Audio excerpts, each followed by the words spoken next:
queria que você abrisse a palavra de Deus comigo no livro de Ruth, capítulo 1, versículo do 1 ao 5. Hoje, irmãos, eu quero contar para você uma história de amor, amém?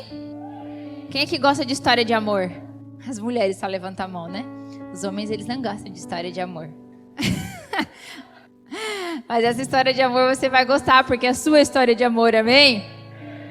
Eu contei nos cultos anteriores que quando eu era adolescente, né, mais jovem, antes de conhecer a Cristo, eu amava livros de romances. Irmãos, eu perdia horas e horas lendo livros muito grossos, né, de romance. Às vezes era 3 livros, eu ficava lá lendo aqueles livros. E depois de um determinado tempo, eu comecei a perceber que os livros, irmãos, de romance era a mesma coisa. Tudo a mesma coisa. A história era o quê? Um homem muito bonito, muito rico, muito poderoso, se apaixonava por uma mulher que te achava feia, tinha problema com a sua autoestima, tinha problema com a sua identidade, e o cara se apaixonava por ela, e o livro era para explicar por que o cara amava aquela mulher, amém? E aí a gente ficava, né, se identificava, as mulheres se identificavam com aquilo, ai que lindo, né, queria viver aquele romance, e criou aquele padrão dos livros como algo que queria se viver, irmãos, e é um padrão que não existe, amém? Cansei de ver mulheres sofrendo, porque queriam viver romances que estavam lá no livro e olhava para dentro de casa, o que ela tinha ali dentro de casa estava bem distante do padrão do livro, né? Ou dos filmes de romance que a gente vê. Mas essa história de amor, que é a que eu quero contar para você hoje, ela está muito além de qualquer romance mais lindo que você já possa ter visto. Amém? Então tá lá, em Ruth, nós vamos ler do 1 ao 5 primeiro. Diz assim: E sucedeu que nos dias em que os juízes julgavam, houve uma fome na terra. Por isso um homem de Belém de Judá saiu a peregrinar nos campos de Moabe, ele, sua mulher e seus 2 filhos.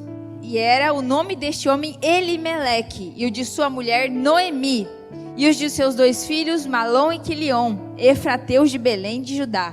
E chegaram aos campos de Moabe e ficaram ali. E morreu Elimeleque, marido de Noemi, e ficou ela com seus 2 filhos, os quais tomaram para si mulheres moabitas, e era o nome de uma órfã e de outra Ruth, e ficaram ali quase 10 anos. E morreram também ambos, Malom e Quilion, ficando assim a mulher desamparada e os 2 filhos de seu marido. Amém? A gente já vai continuar. O livro de Ruth são 4 capítulos que conta a história dessa mulher, e eu vou, nessa noite, eu vou falar de forma bem resumida para você. Então, só para você entender, no final do livro de Juízes, que é um pouco antes do livro de Ruth ali, o último versículo fala então que o povo de Israel estava vivendo um tempo que não havia rei.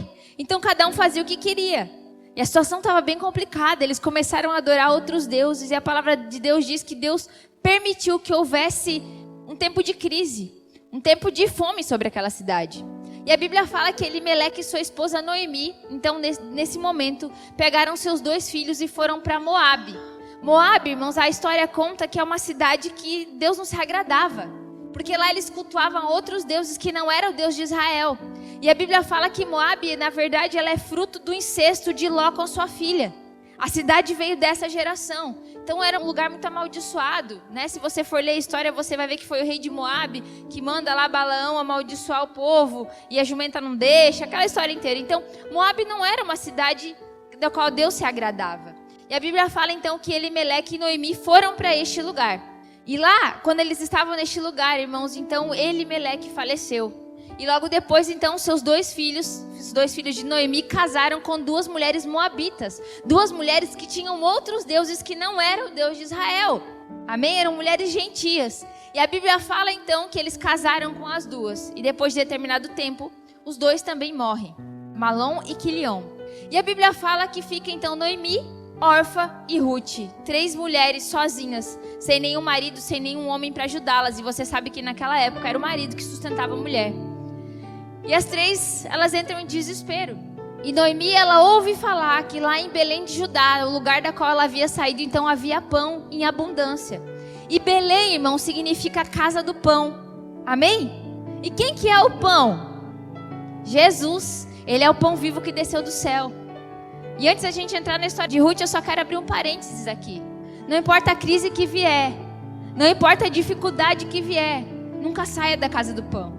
Nunca saia da presença de Deus. Nunca se afaste do lugar onde Deus te colocou. Não tire os teus pés do lugar onde Deus te colocou, não importa o que aconteça. E os lugares que eu estou falando, irmãos, não é um lugar físico, amém?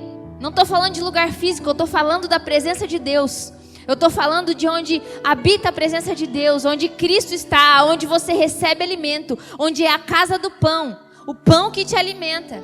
Então, independente da crise, da dificuldade que vier, nunca se afaste daquilo que Deus tem para você, do suprimento de Deus, do suprimento que Deus tem para você. E pensando, quando eu li esse texto, irmãos, falando sobre crise, sobre dificuldade, sobre fome, eu me lembrei de algo e o Espírito Santo ministrou algo no meu coração. Nós temos falado que nós temos vivido tempos muito difíceis. Não temos somente falado, nós temos visto. Veio essa pandemia que não acaba mais, essas máscaras, esse Covid. E aí a gente fica tentando entender tudo o que está acontecendo, o que há por detrás de tudo isso. E quanto mais eu leio, quanto mais eu penso a respeito, eu sim, não querendo ser pessimista. Mas eu penso, irmãos, que as coisas daqui em diante, de agora em diante, elas não vão melhorar como a gente imagina. Porque eu penso que o tempo das coisas estão se cumprindo. E Jesus está voltando, amém? Então algumas coisas precisam acontecer sim, ponto. Só que eu fiquei pensando, Jesus, mas se a gente tiver que passar por isso, como é que vai ser? Até que o Senhor volte, até que teu reino se estabeleça. Se houver fome, como é que vai acontecer? Será que a gente vai passar fome? Será que a gente vai passar dificuldade? Será que os nossos filhos vão passar fome? E eu comecei a orar e me perguntar sobre isso. E aí, irmãos, essa mensagem ministrou o meu espírito. Salmo 37 diz que eu nunca vi um justo mendigar o pão, o salmista disse, nem a sua descendência perecer. Então não importa a crise que vier, não importa a pandemia que vier, não importa a dificuldade que vier, nós não vamos passar fome. Pastora, mas meu Deus, como tu é ousado em afirmar isso, eu não estou afirmando isso, é isso que diz a palavra de Deus, você precisa tomar posse do que diz na palavra de Deus. Se a palavra de Deus diz isso, você recebe em nome de Jesus, ponto. E creia. Você não vai passar fome. Deus vai fazer o que for necessário para que haja suprimento na tua casa, para que haja provisão na tua casa, porque esse é o Deus que eu sirvo, esse é o Deus que eu acredito, que não vai deixar um filho passar fome.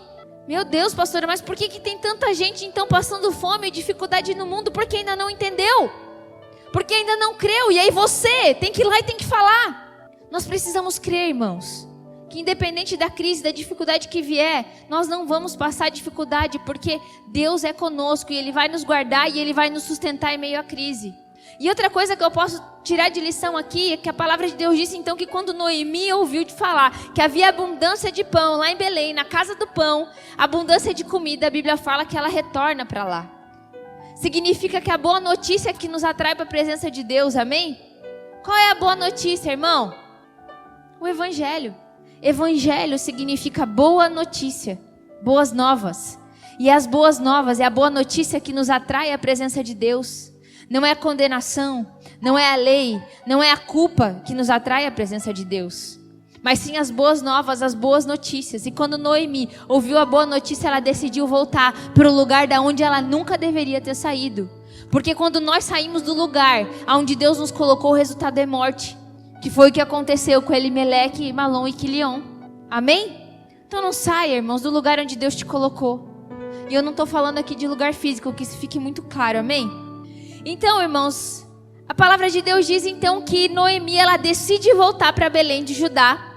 E as suas duas noras então estavam com ela. E aí ela disse, olha, eu estou voltando para lá, mas eu acho que vocês duas precisam voltar para a família de vocês.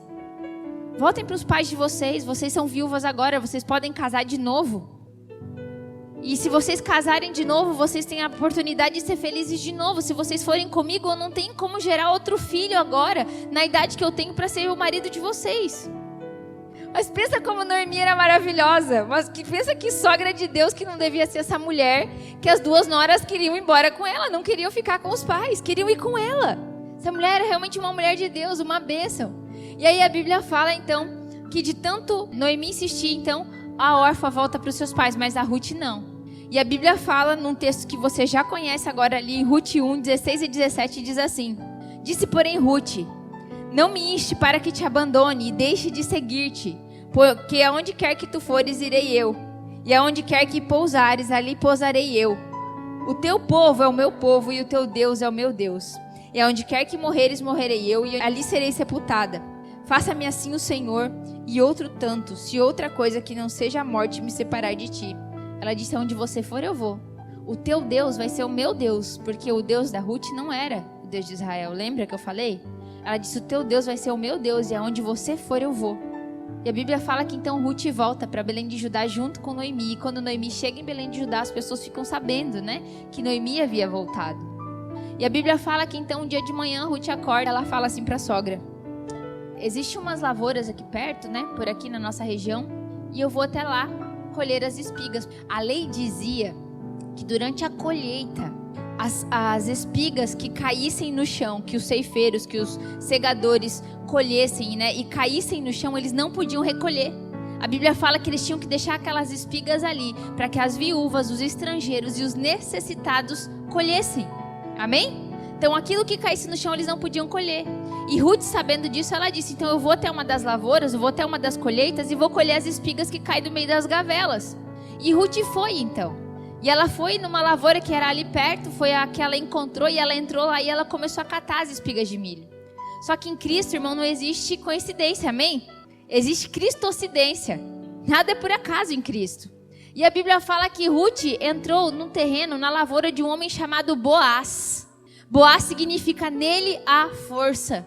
E Boaz é uma tipificação de Cristo no Velho Testamento. Amém? Ele representa Cristo e Ruth representa eu e você, a igreja. Amém? Por isso que eu estou falando que é a nossa história de amor.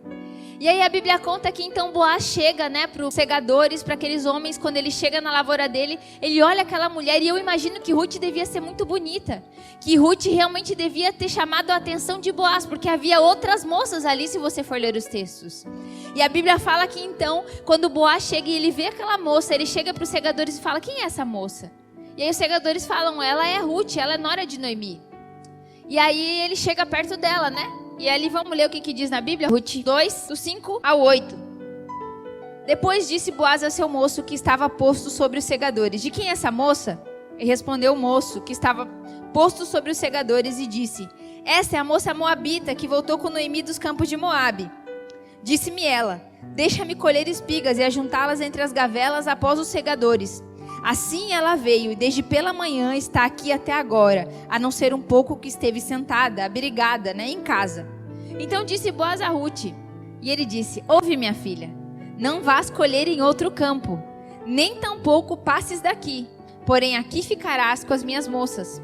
Os teus olhos estarão atentos no campo que cegarem, e irás após elas. Não dei ordem aos moços que não te molestem? Tendo tu sede, vai aos vasos e bebe do que os moços tirarem. Quando então ela caiu sobre o seu rosto e se inclinou à terra e disse, porque achei graça em teus olhos, para que façais caso de mim, sendo eu uma estrangeira? O que aconteceu? Então Boaz, ele chegou até Ruth e ele disse, não vai em outro lugar, porque ela podia em outros campos colher as espigas também. E a Bíblia fala que ele disse, não vai em outro campo, você vai ficar aqui colhendo as espigas. Lá tem água para beber. Né, que são dos meus trabalhadores, mas eu deixo você tomar água. E aí ele falou também, e outra, dei ordem para os moços aqui não te molestarem. Porque como havia moças trabalhando ali no meio, provavelmente os rapazes que trabalhavam ali ficavam incomodando, importunando e molestando as meninas. E ele disse, e tem mais, eu dei ordem para eles não te molestarem. E a Bíblia continua contando que ele dá alimento, que Boaz então dá comida para ela. E aí ele chega para os segadores e ele fala o seguinte, vocês deixam cair umas espigas a mais do que o normal, né? Vocês deixam para ela ter mais para colher, para ela poder voltar para casa com mais espiga. Isso que ele estava dizendo. Então ele pediu para que os segadores, que os colhedores deixassem espigas cair para ela voltar para casa com mais espiga. Tá apaixonado, né, irmãos? Fala a verdade. Aí a Bíblia conta então que ela volta para casa feliz e contente com tudo aquilo que ela havia colhido. E quando ela chega na casa, ela fala para a sogra, olha, eu vim com tudo isso aqui. E a sogra disse, mas da onde que tu veio com isso? E ela falou, eu entrei numa lavoura, ela entrei numa colheita de um homem chamado Boaz. E aí Noemi, na hora disse, né? Mas ele é nosso parente. Boaz é nosso parente. E é por isso que eu te falei que não existe coincidência, existe cristocidência, amém? E a lei dizia naquela época, irmão, se uma mulher ficasse viúva, um parente mais chegado, o parente mais próximo, poderia remir, poderia redimir, resgatar aquela mulher. Poderia casar com ela. Se não houvesse irmão, seria um primo e assim por diante, amém? Então Noemi falou, não, ele é nosso parente, ele pode ser o teu resgatador. E a Bíblia conta que então Noemi manda que Ruth se arrume, né? Ela toma banho, põe uma roupa bonita, ela se perfuma e ela vai novamente de noite até a colheita, porque naquela noite Boaz estava lá cuidando, né, do campo. E a Bíblia fala que então ela deita aos pés dele. E ele acorda assustado e ele vê aquela mulher deitada aos seus pés. E ela fala que ela quer que ele seja o seu resgatador. E aí ele disse, você é uma mulher virtuosa, mas tem um problema. Ele já estava, claro que ele queria, ele deixou muito claro que ele queria, mas ele disse, tem um problema. Eu não sou o parente mais chegado. Existe um outro parente mais chegado. E o outro teria que redimir ela, seria o outro que teria que resgatar ela. Só que ele estava tão apaixonado que a Bíblia fala que no outro dia, muito cedo, ele já estava na porta da cidade, na entrada da cidade, esperando que esse parente passasse. Para ver se ele ia querer resgatar a Ruth ou não, amém? Boaz ficou esperando na entrada da cidade esse parente para ele conversar, para ver se ele realmente tinha interesse em resgatar a Ruth. E a Bíblia conta, irmãos, que quando esse parente chega, né, Boaz, ele conta a situação, ó. Existe essa mulher, só que assim, como é que funcionava? Como é que funcionava esse resgate? Além de resgatar a mulher, tinha que ficar com a lavoura que ela tinha lá em Moabe, no caso, e com toda a dívida que tinha na lavoura, amém? Além de resgatar ela, tinha que ficar com todo o prejuízo de seja herança boa ou ruim que ela tinha com ela também. E esse parente mais chegado que eu acabei de falar para você, que era o mais próximo que Boaz, ele representa a lei. E aí a Bíblia conta que Boaz chegou até esse parente e falou, explicou a situação, falou o que tinha que fazer. E o parente remidor diz assim, ó, vamos lá. Ruth 4, versículo 6. Então disse o remidor, para mim não a poderei redimir, mas para que não prejudique a minha herança, toma para ti o teu direito de remissão, porque eu não a poderei redimir. Amém? Porque o que acontece? Esse parente mais chegado, ele era muito rico. E se ele resgatasse, se ele redimisse Ruth, além de ficar com ela, ele tinha que ficar com a dívida. E o que ele tinha ia ter que ser dela também. Só que ele não estava disposto a baixar o padrão de vida que ele tinha para resgatar ela. Consegue entender? É isso que a lei faz comigo e com você. A lei, ela não baixa o padrão, ela não se diminui para que eu e você se encaixe nela. A lei, o que é a lei, irmão? Para quem está nos visitando e já não ouviu ainda a gente falar sobre isso, a lei representa os 10 mandamentos. Representa os mandamentos de Deus, as leis que foram escritas em tábuas, né? Que através de Moisés e que foi dado ao povo para que eles cumprissem. E a palavra de Deus diz que nós não damos conta de cumprir a lei. Só que a lei também não podia nos salvar, porque nós não dávamos conta de cumpri-la. Mas nós também, a lei também não se adequava ao nosso padrão. Ela não podia baixar de padrão, ela não podia nos alcançar. Amém? E aí entrou quem, irmão? O nosso Boaz na história. Aquele que estava disposto a se humilhar. Aquele que estava disposto a se rebaixar. Aquele que estava disposto a ir lá onde você estava, para te resgatar, para pagar a sua dívida. Simplesmente porque Ele te ama.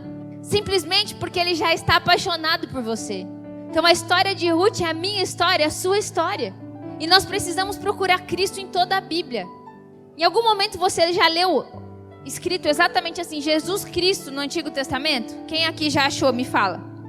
Não, né, Miguel? Não, porque não tem esse nome no Antigo Testamento. Mas todo o Antigo Testamento, desde Gênesis até o Novo Testamento, em Apocalipse, aponta para Cristo. Você precisa ler Gênesis procurando Cristo. Você precisa ler Gênesis procurando onde é que fala de lei e de graça. Você precisa ler todos os livros da Bíblia procurando onde é que está falando de Jesus, porque está falando de Jesus. E o livro de Ruth também está falando de Jesus. Boaz é o tipo de Cristo, é uma alegoria a Cristo. Ruth representa a igreja. Noemi representa Israel. O parente mais chegado representa a lei. E é dessa forma que eu e você precisamos contemplar Cristo nas Escrituras também. Nós falamos há uns cultos atrás, eu tenho falado muito no curso de maturidade sobre isso, que 2 Coríntios 3,18 diz que quando nós contemplamos a Cristo, é que nós somos transformados de glória em glória. Eu falei para você que os 10 mandamentos, que a lei, que o padrão da lei não poderia se ajustar a nós. E talvez a gente pense, mas já que eu não preciso mais cumprir a lei, então eu posso fazer o que eu quero. Não, porque quando você é resgatado, porque quando você entende quanto você foi amado, quando Cristo entra na sua vida, Ele faz habitação dentro de você, você passa a ter uma nova natureza. E quando você tem uma nova natureza, ainda que você tente, você não consegue mais ser a pessoa que você era. Você muda, porque Cristo é o caminho, a verdade e a vida. E onde havia mentira, agora existe a verdade. Você não consegue mais viver em mentira, você começa a viver a verdade. Aonde você buscava atalhos, você começa a encontrar o caminho, porque Ele é o caminho. E aonde havia morte, agora tem vida. E nós precisamos então entender o quanto nós fomos amados, irmãos. Que essa história de amor, ela é minha e ela é sua. E ela é a história de amor mais maravilhosa que existe no mundo. Já viu essas provas de amor, irmão? Qual foi a maior prova de amor que você já fez pro seu esposo? Cri, cri. Qual foi a maior prova de amor que você já fez pra sua esposa? Lavei um prato, pastor. Eu dei lavar prato. Feliz. Qual foi? Eu não sei qual foi a maior prova de amor que você já fez pela sua esposa ou pelo seu esposo ou por alguém que você ama. Mas não existe maior prova de amor do que a que Cristo deu por mim e por você. Porque a gente tem muita facilidade de falar que ama, irmão. Mas Cristo, Ele não só falava que amava, Ele provava. E Ele provou, pagando a dívida que eu e você tínhamos. Uma dívida de morte. E quando Ele pagou essa dívida, Ele trouxe para mim e para você vida. A Bíblia fala também, se você continuar lendo ali no livro de Ruth, vamos ler. No 7 diz assim: havia, pois, já de muito tempo este costume em Israel, quando a remissão e permuta para confirmar todo o negócio, o homem descalçava o sapato e dava ao seu próximo, e isso era por testemunho em Israel. Disse, pois, o remidor a Boaz: toma-a para ti, e descalçou o sapato. E o que isso representava então? A lei dizia que se eu entregasse o meu sapato, a sandália, eu estava dizendo que eu estava abrindo mão daquilo. Então, quando o parente mais chegado entregou a sandália, o calçado dele, para Boaz, ele estava falando: eu abro mão dela. Irmãos, e aí se você for ver, quando Moisés também vai se chegar à presença de Deus, Deus fala para ele: tira as sandálias, porque aqui é lugar sagrado. Porque a lei ela não tem direito de se chegar à presença de Deus. Amém? Mas se você vê a história do filho pródigo, a Bíblia fala que quando o filho volta, ele dá a sandália. Porque a graça pode sim se chegar à presença do Pai. A lei não. A Bíblia fala no Antigo Testamento que o templo, o tabernáculo era separado em 3 partes: o átrio, o lugar santo e o santo dos santos. O santo do santo era onde ficava a presença de Deus, e somente o sumo sacerdote podia acessar aquele lugar. E a Bíblia fala que entre o santo dos santos e o lugar santo havia um véu que separava. E quando nós falamos véu, você imagina uma cortina muito fina. Na verdade, esse véu ele tinha 6 centímetros de espessura. Ele era muito mais grosso que uma lona de caminhão. Então nenhum homem, não importa a força, daria conta de rasgar esse véu. E a Bíblia fala que no momento em que Cristo prova o amor dele por você, no momento em que ele morre na cruz por você e ele declara: está consumado, a Bíblia fala que o véu é rasgado de cima a baixo.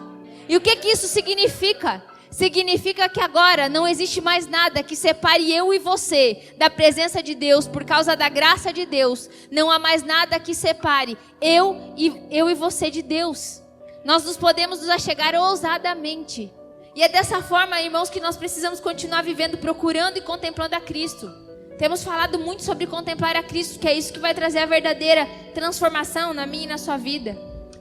Tem uma canção que diz, né? Eu te vejo em tudo. Não vou cantar o resto porque eu não lembro. Mas a gente precisa ver Cristo em tudo. A gente precisa contemplar Ele em tudo. Quando eu olho para o meu irmão, eu preciso ver Cristo nele. Quando eu olho para a palavra de Deus, eu preciso contemplar Cristo. Quando eu olho para a minha vida, eu preciso contemplar Cristo. Eu preciso contemplar Cristo em todo o tempo, porque é isso que vai transformar a minha vida verdadeiramente. A palavra de Deus diz em Êxodo que quando Deus disse para Moisés: a partir de agora você não vai mais me ver face a face. A partir de agora, você vai me ver pelo buraco dessa penha, você só vai me ver pelas costas. Quando eu virar de costas, é só isso que você vai conseguir enxergar a partir de agora. E Moisés só conseguia então enxergar a Deus pelas costas. E a Bíblia fala, irmãos, lá em Marcos, a história da mulher do fluxo de sangue. O que significa? Moisés representa a lei, amém? A lei só podia ver Deus de costas. Ele não podia contemplar a Deus. E a Bíblia fala então que aquela mulher, a mulher do fluxo de sangue, quando ela se achega até Cristo, ela ouve falar que lá havia alguém que podia curá-la. A Bíblia fala que ela chega por detrás de Jesus e toca nas suas vestes. E quando Jesus vira e pergunta: quem foi que me tocou? A Bíblia fala que ela veio adiante dele. E quando ela veio adiante dele, ela pôde contemplar ele. E ele fala para ela: mulher, seja curada. Ele está falando: mulher, hoje a tua vida vai ser transformada. Você sofreu 12 anos, mas hoje a tua vida vai ser mudada. Porque ela estava à frente, ela estava contemplando a Cristo.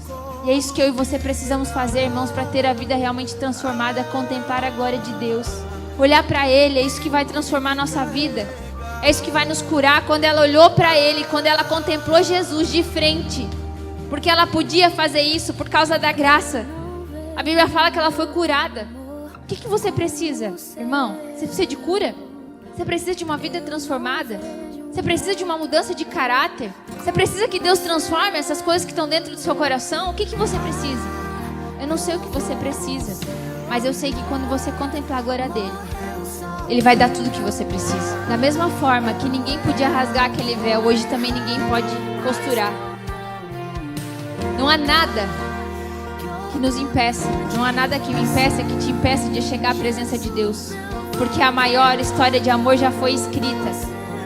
E essa história do felizes para sempre é somente em Cristo.